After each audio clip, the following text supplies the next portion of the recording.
In this video, I'm going to be answering some of the most common questions I get asked about the tie house build, including how much did it actually cost and who owns it. Right, let's have a walk around the house and I'll try and answer some of the questions we get asked a lot. So one of the top ones is about these windows, why we chose such big windows. We didn't want to feel boxed in the house, so we went with quite big windows, and also we like lots of fresh air again, so we like to have them open again. And you'll see there, you probably can't see it that well, but we've actually got fly screens now. They've just been put in,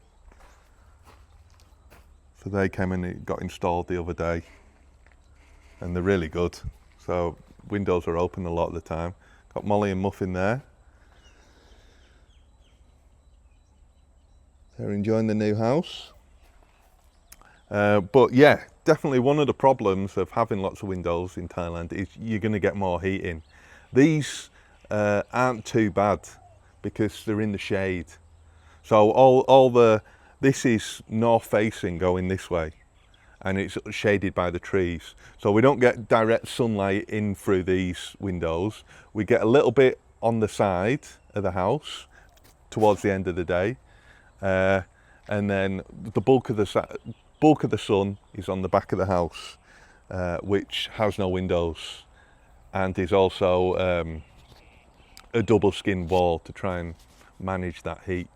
So yeah, it's not too bad. The house does stay cool. It's not unbearably hot. I know it's cool season at the moment, so it's 28 degrees.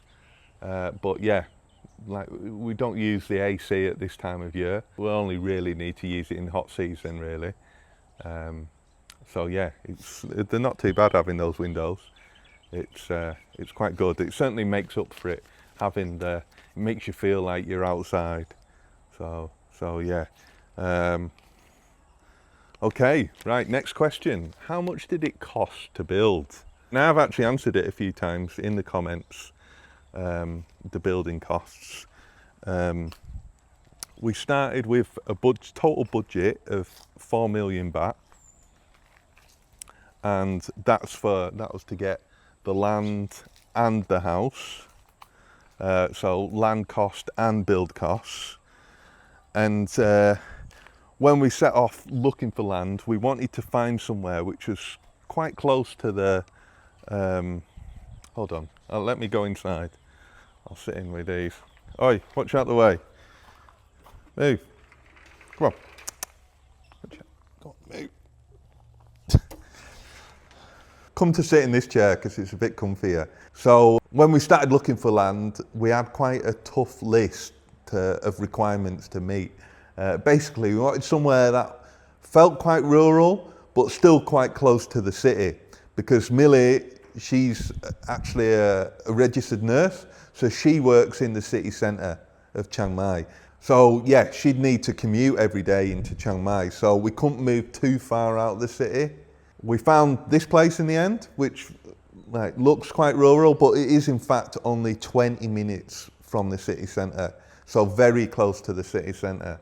I think it's 20 minutes to the city centre, probably about 20 minutes to the airport, and just under 10 to Central Festival. So yeah, it's very, very good location in terms of getting back into the city. And of course good for like your grab and stuff like that. You can still get that. So I had like a steak salad for lunch today. Really, really nice. So yeah, so we wanted somewhere quite close to the city, but still rural. Yeah, in the end, we found this place. Really happy with it. However, it did cost a lot. So the total budget we had for the build and the land was 4 million. This place, I think it worked out at about 15k per square wa, which when you added it all up was around 3 million baht.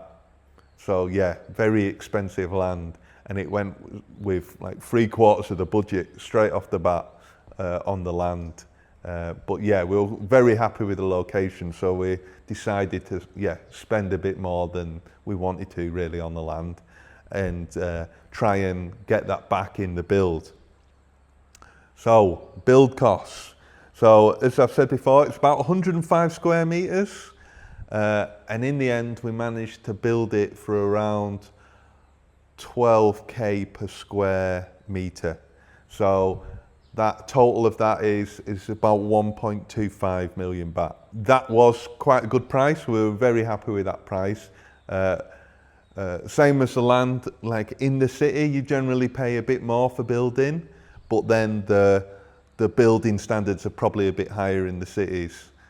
So yeah, you pay a little bit more, but you get a bit better finish in the cities than you would out in the country. So yeah, 12k though was quite a good price for Chiang Mai.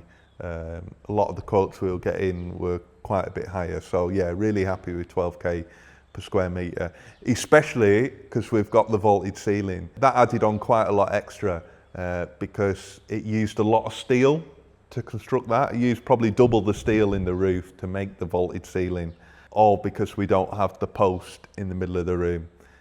If we'd have opted for a more traditional design, we could have got that cost a lot lower still if we'd gone for a more traditional design. So yeah, in the end, 12k per square metre, really good price. Really happy with that. And yeah, the builders pretty happy with the job they did a very good job. It's worth mentioning as well, that 12k per square metre didn't include the AC or the showers. So we recently got them installed when we moved in. Just got the showers done yesterday. They were 3,000 each, Panasonic ones, 4.5 kilowatt, I think. So yeah, they were 3,000 each installed. So they were relatively cheap. The AC for the 3 AC units installed was, I think it was around 50k. So yeah, quite a bit more for them. We went for the TCL brand in the end, which are a budget Chinese brand. The reason for this is just they were just so much cheaper than the Mitsubishi ones. So this might turn out to be a bit of a mistake. We'll see as time goes on how reliable they are. But yeah, I think it worked out over double that for the equivalent Mitsubishi ones. So we thought we'd try them. And they seem fine so far. They seem great. Yeah, no problems at all so far. Okay, so next thing I wanted to discuss and talk about was who actually owns all this now. So in Thailand, you're not actually allowed to own land as a foreigner. So I'm from the UK, so I can't own land in Thailand. It's reserved for Thais. And so I think a lot of people assumed in the comments that I'd maybe come to Thailand with a big wad of money. I'd given the money to Millie and we'd bought the land and house in her name. And of course, because I'm not Thai, I don't have any rights to it. Like, if we split up, then it's gone. And they were worried that perhaps now, like, yeah, we built it, Millie's gonna disappear, and yeah, I've got nowhere to live. However, we did things a bit differently. So this house isn't actually, I didn't come with loads of money.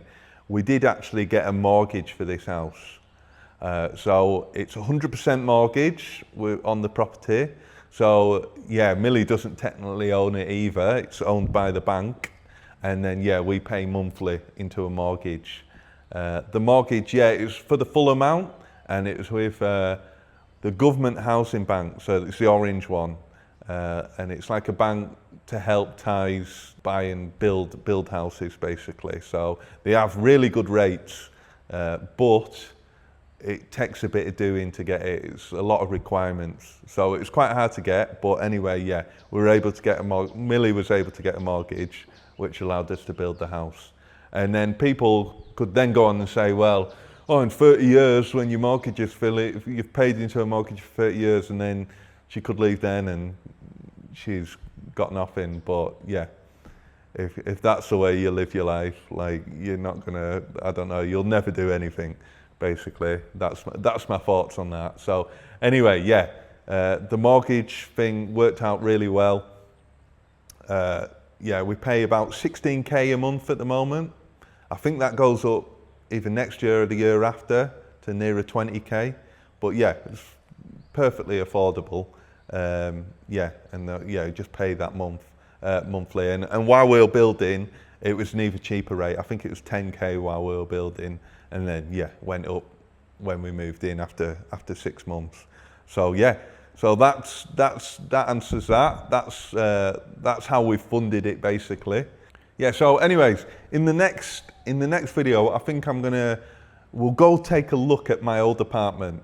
So yeah, while you might need to be tied to own land, you do not need to be tied to rent somewhere. And there's a massive rental market in Chiang Mai and across Thailand. There's a lot of properties available. So I think in the next video I'll show you where we were living over the last few years, me and Millie. It's a much smaller apartment, but it was a lot cheaper. 8k a month we paid for that apartment. So I'll show you where that is, because that's a place I'd really recommend. Like, if you're thinking of moving to Thailand, well, Chiang Mai, it's the area I'd recommend you move to get your bearings. It's a really good place to live.